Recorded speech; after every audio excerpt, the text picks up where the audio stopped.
Hello, నేను మీ విశ్వనరుడు శ్రీనివాస్. ఈరోజు మరి అంబేద్కర్ జయంతిని గురించి మనం 4 మాటలు చెప్పుకోవాలి. ప్రపంచ మేధావి, ప్రపంచ జ్ఞాని, ప్రపంచాన్ని చుట్టి వచ్చినటువంటి అంబేద్కర్ గారు ప్రపంచవ్యాప్తంగా ఉన్నటువంటి మహామహులందరూ కూడా ఆయన విగ్రహాలను పెట్టుకొని మరి సమాజానికి ఆయన జ్ఞానాన్ని గురించి చెప్తున్నటువంటి ఈ సందర్భంలో ఈరోజు ఆయన గురించి మరి 2 మాటలన్నా చెప్పుకోవటం మరి చాలా సంతోషకరం. మరి ఒక మండలానికి, ఒక నియోజకవర్గానికి, ఒక రాష్ట్రానికి మరి ఈ విధంగా మనం ఏదో కొద్ది పనులు చేసుకున్న వాళ్ళే వాళ్ళని గురించి గొప్పగా చెప్పుకుంటున్నారు. అయితే ప్రపంచ మేధావైనటువంటి మరి అంబేద్కర్ గారిని గురించి మరి చెప్పుకోవడం చాలా సంతోషం. ఇలాంటి పిల్లలు ప్రతి కుటుంబానికి ఉండాలి. దేశం బాగుపడాలంటే మరి అంబేద్కర్ గారు మరి ఆయన త్యాగం, ఆయన చేసినటువంటి మరి త్యాగాన్ని గురించి మనం ఎన్ని చెప్పుకున్నా తక్కువే. ఆయన విదేశాలకు వెళ్ళేటప్పుడు మరి 4 పిల్లలు చనిపోయారు.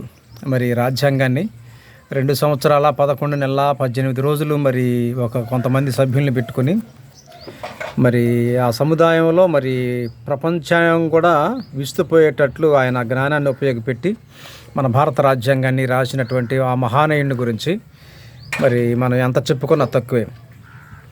ఇందులో ఒకటి విషయం ఏంటంటే, ప్రతి ఎస్సీ కాలనీలో మరి ఎన్టీఆర్ బొమ్మ, మరి వైఎస్ బొమ్మ ఉంటుంది. కానీ గ్రామాల్లోకి వచ్చేసరికి ఒక్క అంబేద్కర్ బొమ్మ కూడా, మన దేశం మొత్తం మీద గ్రామాల్లో అంబేద్కర్ బొమ్మ లేదు.